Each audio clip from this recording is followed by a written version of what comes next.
Good morning students. तो हम लोग ट्रिग्नोमेट्री कंप्लीट कर चुके हैं। ट्रिग्नोमेट्री में सारे डाउट भी हो गए थे, मैक्सिमम क्वेश्चन भी हो गए थे। कुछ क्वेश्चन आपके फंस सकते हैं तो आप उसको पूछ लीजिएगा। हम लोग नए चैप्टर की ओर आते हैं। लिखा है क्या? Arithmetic progression. बहुत इंपॉर्टेंट चैप्टर है आपके बोर्ड्स के लिए भी और कंपटीशन के लिए भी। एक इंपॉर्टेंट चैप्टर का रोल ये आपको अदा करेगा हमेशा। तो हम लोग आज स्टार्ट करेंगे अर्थमेटिक प्रोग्रेशन। अब प्रोग्रेशन के बारे में समझ लीजिए कि प्रोग्रेशन कई तरह के होते हैं। अर्थमेटिक भी होता है, जीपी ज्योमेट्रिकल प्रोग्रेशन भी होता है, एचपी हार्मोनिक प्रोग्रेशन भी होता है। ये सारे प्रोग्रेशन हम लोग को पढ़ने हैं। 10th में हम लोगों को केवल अर्थमेटिक पढ़ना है। जैसे आप 11th में जाएंगे तो आपको जीपी पढ़ना रहेगा और 11th में जीपी भी पढ़ना रहेगा, एचपी भी थोड़ा सा पार्ट आएगा और मिक्स्ड सीरीज भी पढ़नी पड़ेगी। यानी कि आपके कंपटीशन के लिए, बोर्ड के लिए, सबके लिए इंपॉर्टेंट है। तो बहुत ध्यान से ये चैप्टर हम लोग को पढ़ना है, ठीक है। दूसरी चीज क्या है कि प्रोग्रेशन होता क्या है? प्रोग्रेशन कुछ नहीं होता है, एक तरह की सिंपल से एक सीरीज होती है कि किसी चीज को लिखने का वे ऑफ मतलब मेथड, किस चीज को लिखने का तरीका, ठीक है, किस चीज को रिप्रेजेंट करने का तरीका, वो क्या होता है? सीरीज होती है, ठीक। तो जैसे हम लोग आज पढ़ रहे हैं एपी सीरीज, तो इसको इसके कुछ रूल होंगे, इसको पहचानने का कुछ तरीका होगा। उस तरह जीपी सीरीज भी होगी तो उसको भी पहचानने का तरीका होगा। मतलब एक फॉर्म बना लेना, अपने तरह का एक फॉर्म बना लेना, वो वही क्या कहलाता है? सीरीज कहलाता है, ठीक है। तो एपी सीरीज क्या होती है? सबसे पहले ये देखते हैं कि एपी सीरीज को पहचानने का तरीका क्या होता है। उसके बाद इसके फॉर्मूले पे आएंगे, फिर फॉर्मूले के बाद हम लोग चैप्टर पे क्वेश्चंस लगाएंगे, फिर आगे बढ़ेंगे, ठीक है। और आईसीएसई बोर्ड वालों के लिए, सीबीएसई में तो जीपी नहीं है, बट आईसीएसई बोर्ड वालों के लिए आपका क्लास 10th में ही जीपी सीरीज आपको पढ़नी पड़ेगी। तो मैं एपी और जीपी दोनों का लेक्चर प्रोवाइड करूंगा। जो आईसीएसई बोर्ड के लिए है वो जीपी भी पढ़ लेंगे यहीं पे, ठीक है। तो आते हैं हम लोग इस पे अर्थमेटिक प्रोग्रेशन पे। अर्थमेटिक प्रोग्रेशन को पहचानने का तरीका, सबसे पहले इसको पहचानने का तरीका क्या होगा? तो मान लो 2 लिखा है, 4 लिखा है, 6 लिखा है, 8 लिखा है, 10 लिखा है, ठीक है। मैंने एक सीरीज ले ली। अब देख रहा हूं सीरीज का कुछ फॉर्म बना रहा है ये सीरीज। जैसे 4 - 2 2, 6 - 4 2, 8 - 6 2, 10 - 8 2। यानी अगर बाद वाले नंबर में से पहले वाले नंबर को माइनस कर रहे हैं तो एक डिफरेंस आ रहा है और वो डिफरेंस पूरी सीरीज में सेम रह रहा है। तो अगर बाद वाले नंबर में से पहले वाले नंबर को माइनस करेंगे और पूरे सीरीज में डिफरेंस क्या हो, सेम रहेगा, तो ऐसी सीरीज को क्या कहेंगे? Arithmetic progression. दिमाग बैठा लो क्या कि अगर बाद वाले नंबर में से पहले वाले नंबर को माइनस करेंगे, हर जगह डिफरेंस सेम है, तो ऐसी सीरीज को क्या कहेंगे? Arithmetic progression. जैसे मान लो 3 है, 6 है, 9 है, 12 है, 15 है। तो देखो कितना मिला? 3। कितना मिला? 3। कितना मिला? 3। कितना मिला? 3। यानी कि बार बार डिफरेंस करने पे पूरी सीरीज में शुरुआत से अंत तक अगर सेकंड नंबर से पहले नंबर को माइनस करते हैं तो अगर जो डिफरेंस मिलता है वो सेम होता है, तो ऐसे सीरीज को क्या बोलेंगे? एपी, ठीक है। एपी सीरीज का मतलब सिंपल सा इतना ही होगा कि बाद वाले नंबर में से पहले वाले नंबर को जैसे माइनस करेंगे, अगर डिफरेंस सेम है तो that is called AP series, ठीक। लेकिन मान लो अगर लिखा है कहीं 4 6 8 10 12 13 16 18, ठीक। अब क्या करते हैं बच्चे कि स्टार्टिंग में ही कुछ डिफरेंस देखते हैं, बाद का नहीं देखते हैं, लेकिन वो क्या होता है? गलत हो जाता है। आपको पूरी सीरीज का डिफरेंस देखना है। देखिए 6 - 4 2, 8 - 6 2, 10 - 8 2, 12 - 10 2, 13 - 12 1। तो यहाँ पे देखिए सीरीज का डिफरेंस क्या हो गया? चेंज हो गया। यानी शुरुआत से अंतिम तक जो डिफरेंस मिल रहा है वो क्या हो रहा है? सेम नहीं हो रहा है। इस वजह से ये एपी सीरीज नहीं है। ये एपी सीरीज, मैं एपी बोलूंगा अर्थमेटिक प्रोग्रेशन को, ठीक है, शॉर्ट फॉर्म में। ये भी एपी सीरीज है, ठीक है, बट ये एपी सीरीज नहीं है क्योंकि शुरुआत से अंतिम तक कॉमन डिफरेंस जो हो गया वो सेम नहीं मिला। जो डिफरेंस मैं बोल रहा हूँ शुरुआत से अंतिम तक अगर सेम डिफरेंस है तो उस डिफरेंस को क्या बोलेंगे? Common difference. क्या बोलेंगे? Common difference. क्योंकि अगर डिफरेंस शुरुआत से अंतिम तक सेम है तो that difference is called common difference. कोई दिक्कत? यहाँ तक कोई शक? क्लियर है? एपी सीरीज पहचानना सीख गए या नहीं सीख गए? सीख गए। चलो आगे बढ़ते हैं, इसको नोट कर लो। चलो, और कुछ बच्चे ये भी बोले sir height and distance start कर दिए। तो अभी ट्रिग्नोमेट्री पढ़े हो, थोड़ा सा रिलैक्स हो जाओ, एक दूसरा चैप्टर पढ़ लो ताकि थोड़ा सा रिलैक्सेशन हो जाएगा तुम्हारे पास माइंड में।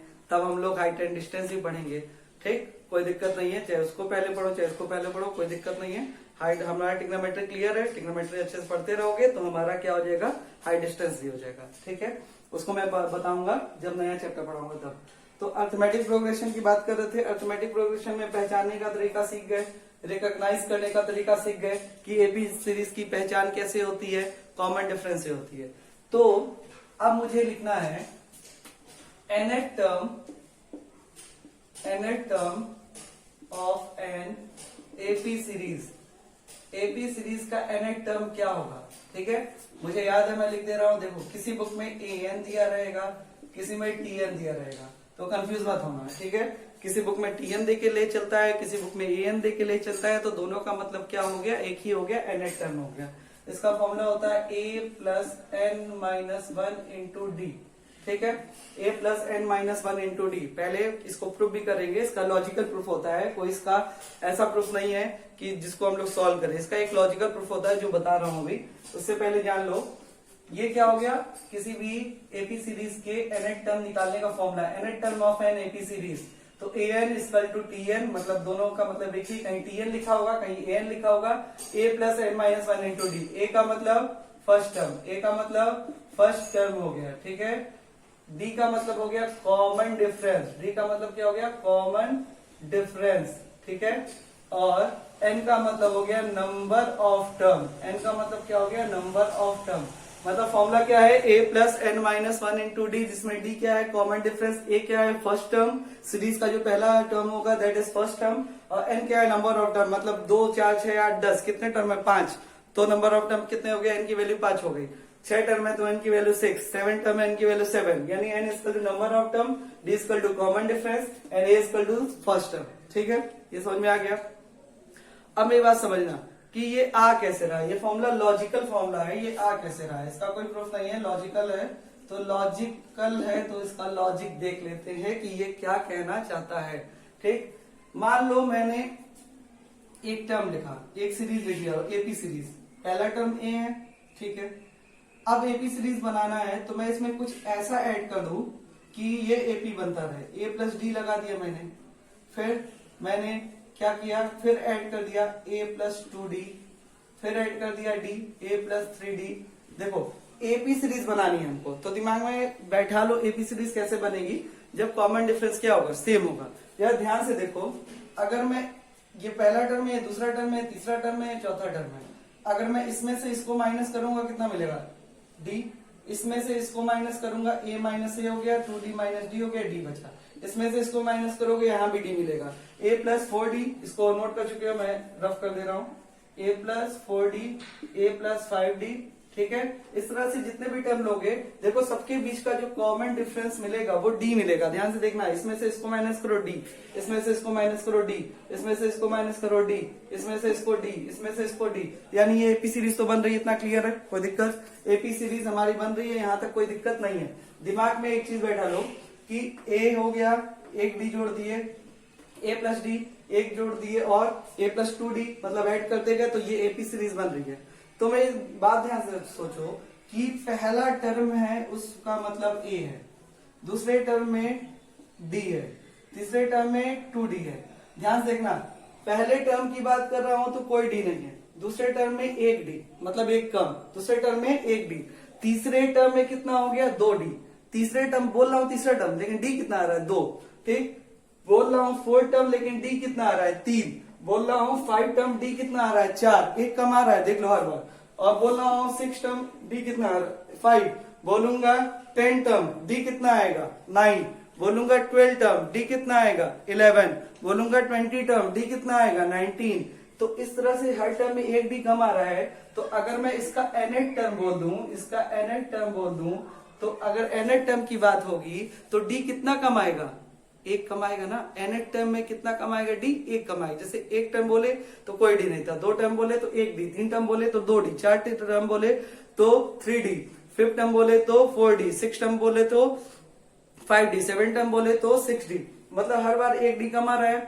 तो nth टर्म बोलेंगे तो कितना d कम आएगा, एक सोचो, दिमाग में सोचो कि हर बार जब टर्म बोल रहे हैं तो एक कम डी आ रहा है, तो nth टर्म बोलेंगे तो डी कितना आएगा, nth टर्म बोलेंगे तो कितना डी कम आएगा, nth टर्म बोल रहा हूं तो कितना डी कम, एक कम, तो n था, n में से एक कम, n माइनस 1d। यही इसका फॉर्मूले का प्रूफ हो गया।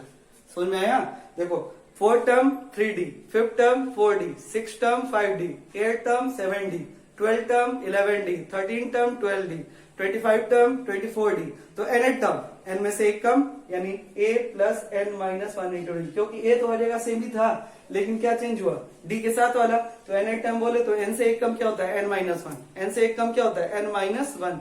तो इसका फॉर्मूला हो गया Tn equal to a plus n minus one into d, that is the basic formula for what AP के लिए nth टर्म निकालने का फॉर्मूला हो गया। कोई दिक्कत? अब इस फॉर्मूले पे हम लोग क्या करेंगे, कुछ क्वेश्चंस करेंगे, और जब क्वेश्चंस कुछ कर लेंगे फिर आगे आएंगे, कुछ और फॉर्मूले पढ़ेंगे, कुछ लॉजिक पढ़ेंगे, कुछ इसके प्रूफ पढ़ेंगे, फिर ऐसे ही आगे बढ़ते रहेंगे। तो इसको नोट कर लीजिए। वीडियो मैं थोड़ा शाम को बना रहा हूँ, आज थोड़ा समय नहीं मिला है, तो इस वजह से थोड़ा सा आपको धुंधलाहट दिख सकती है, इसमें फॉग टाइप का, तो परेशान मत होइएगा। जो लिखा वाला है वो समझ में आना चाहिए, वो दिख रहा होगा, ठीक है। मैं ना दिखूं उसका कोई मतलब नहीं है, ठीक है। तो अब आ गए हम लोग इसके nth टर्म के फॉर्मूले के बारे में। Tn इक्वल टू कितना पढ़ लिए, a plus n minus one into D, ठीक है। ये फॉर्मूला कहाँ से लॉजिक आता है ये भी पता चल गया, कोई दिक्कत नहीं, ठीक है।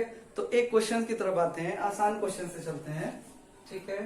सपोज एक क्वेश्चन है आपके पास कि मान लीजिए दिया an equal to 5 plus 11n, 5 plus 11n, तो इसकी एपी सीरीज क्या होगी।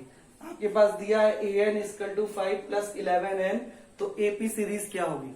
जब आपसे सीरीज पूछेगा तो आपको मिनिमम 3 डिजिट निकाल, मतलब मिनिमम 3 आपके इसके टर्म बताने हैं, मिनिमम 3 बताइएगा, 3 से ज्यादा बता सकते हैं, लेकिन ये नहीं है कि एकदम अंतिम तक बता के जाना है, ये ऐसा नहीं है। आपको 3 टर्म बताने हैं, किसी भी सीरीज के 3 टर्म बताने से ये फायदा होता है कि आपको सीरीज के बारे में पता चल जाता है वो सीरीज कौन सी है।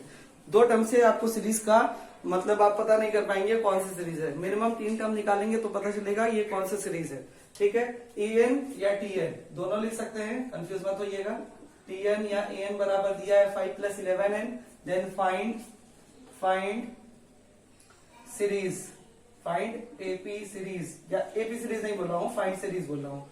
अब सीरीज बोलने का मतलब है कि ये सीरीज कुछ भी हो सकती है, देखते हैं कौन सी सीरीज है। अगर मैं n की वैल्यू 1 रख दूंगा तो tn यानी t1 बराबर 5 प्लस 11n इंटू 1, 11 बन जाए 11 5 16। n की वैल्यू 2 रख दूं तो t2 बराबर 5 प्लस 11 इंटू 2, 11 2 22, 22 और 5 27, ठीक है। 3 रख दूं n की वैल्यू, ठीक, तो कितना हो गया 5 प्लस 11 इंटू 3, 33 और 5 38, ठीक है। अब देखते हैं क्या हमारे पास ईपी सीरीज मिली कि नहीं मिली। हो सकता है ईपी सीरीज हो सकता है सीरीज ना हो, क्योंकि मैं आपसे बोला हूं सिंपल सा सीरीज निकालने के लिए। तो AP can be possible AP और कैन नॉट बी पॉसिबल। तो आया है 16, 27, 38। अब ये बहुत आगे तक जा सकता है, हमको केवल 3 टर्म से मतलब है। अच्छा 27 माइनस 16 कितना होता है, 27 माइनस 16 करेंगे, 7 माइनस 6 1 होगा, 2 में से 1 गया 1 हो जाएगा, ठीक है। अच्छा 38 माइनस 27 करेंगे, 1 अब देखिए हमारे पास 11 यहाँ भी आया, 11 यहाँ पे भी आया। बाद वाले नंबर में से पहले वाले नंबर को, बाद वाले नंबर में से पहले वाले नंबर को माइनस करने पे क्या आ गया, 11 आ गया। और दोनों जगह क्या है, सेम है। इसके आगे का भी नंबर निकालेंगे तो भी सेम आएगा। तो अगर कॉमन डिफरेंस सेम आ रहा है, पहचानने का तरीका क्या था, अगर कॉमन डिफरेंस सेम है तो that series is known as AP series. तो लिखेंगे हियर d इक्वल टू 11, ठीक, कौन लिखेंगे, ऐसे लिखेंगे कॉमन डिफरेंस, ऐसे लिख दीजिएगा कॉमन डिफरेंस d बराबर कितना 11, so it is an AP series, ठीक है। ये कौन सीरीज हो गई, एपी सीरीज। आपने टर्म भी निकाल लिया और बता भी दिया कौन सी सीरीज है, एपी सीरीज। कोई दिक्कत है, नोट कर लीजिए, मैं आगे बढ़ रहा हूं।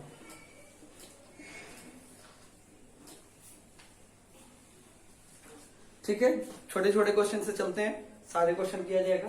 फिर मान लीजिए एक क्वेश्चन आपके पास आता है, if 7 term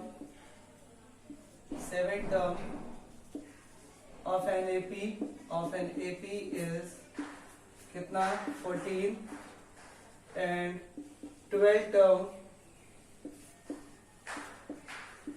of of an AP is 28, then find the कितना A and D आपको फाइंड आउट करना है, मतलब first term on common difference आपको फाइंड आउट करना है। तो इसमें आ रहा है 7 term of an AP is 14 और 12 term of an AP is 28, then find a first term and the common difference. बहुत आसान क्वेश्चन है, आता रहता है एग्जाम में, तो इसको केवल सिंपल से इतनी बात कर ली, 7 टर्म कितना है 14 है। अच्छा एन टर्म लिखते तो टीएल लिखते थे, तो अब हम लोग क्या लिखेंगे 7 टर्म। सॉल्यूशन देखेंगे इसका, लिखेंगे 7 टर्म, T7 इक्वल टू कितना दिया है 14 और दूसरा क्या दिया है T12 इक्वल टू कितना दिया है 28। ठीक, ए और डी फाइंड आउट करना है। T7 14 है। अच्छा जब TN लिखते थे तो क्या लिखते थे A plus n minus 1 into d, तो T7 अगर लिखेंगे तो क्या लिखेंगे A plus 7 minus 1 into d equal to 14, यानी एन की जगह कितना आ गया 7।